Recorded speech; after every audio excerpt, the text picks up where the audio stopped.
President Trump not afraid of China's threats to increase tariffs as Beijing reignites major trade tension with the U.S. and the world, really, with Xi Jinping threatening to collapse the global economy. Joining us now to discuss is former Trump White House economic advisor Steve Moore. Steve, happy Friday to you. You know, one thing that is critical we receive from China are the rare earth minerals we need for computer chips, you know, for technology, for the military, AI, right. And now China threatening to withhold exports of that. But why are we as a country so reliant on communist China for that anyway? Well, happy Friday to you, Jan. Listen, this is a big issue, and it's been brewing for a long time. And I would really liken this to the situation we faced in the 1970s and 1980s when we were so dependent on OPEC for our oil.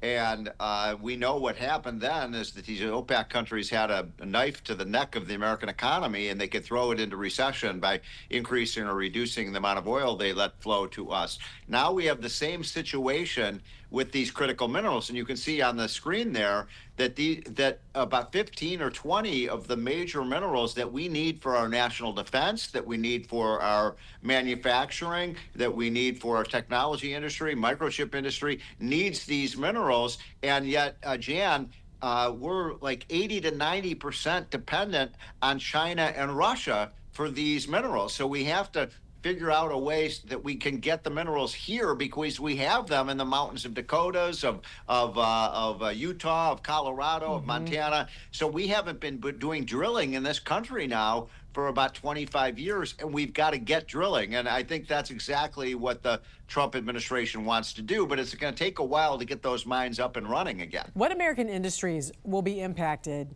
and how will this affect our economy if China does follow through with blocking those exports? Well, as I mentioned, one of the big ones immediately that would be affected is the microchip industry, and you need these very critical metal minerals to allow those microchips to work. But also advanced manufacturing. Our defense systems are very reliant on these critical minerals as well. And of course, if we want to go back to using nuclear power, which is the hot fuel right now, you need uranium and other minerals. So they're very important to us, and I'm frustrated by this, Jan, because we have the minerals here. Why have we put ourselves into a situation where we have to be dependent on our two enemies, Russia and China? It makes no sense. What's been keeping us from mining our own, and how long would it take when we do, if we do start that process?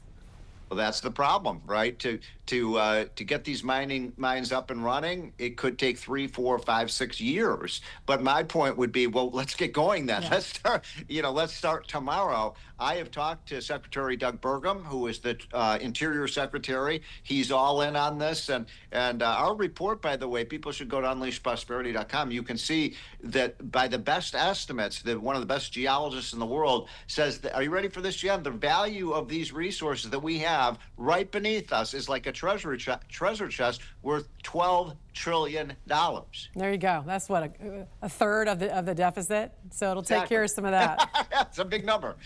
It is a huge number.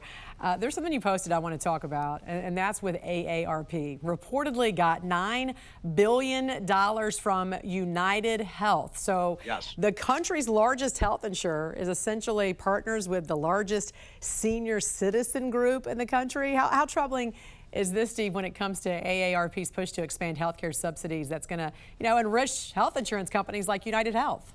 Yeah, and what it's telling us is that AARP, which is the largest senior citizens organization, is captive now for money from the biggest health insurance company in the country. And what's happening, this is relevant to what's going on with the government shutdown, because as you know, Jan, the big issue is how much will we expand Medicare and Medicaid. Democrats want to bring back a lot of the cuts that were made. And so I find this to be a big problem. The biggest, I talked about this last week on your show, the biggest advocate and lobbyist for expanding Medicare and Medicaid are the health insurance companies, because they're making all the money off of it. So I'm very nervous about this this kind of golden handshake between the AARP and the health insurance companies. They should be representing seniors, not the health insurance companies. Right. That's exactly right. All right, former White House economic advisor Steve Moore. Great to see you, sir, on a Friday. Have a great weekend.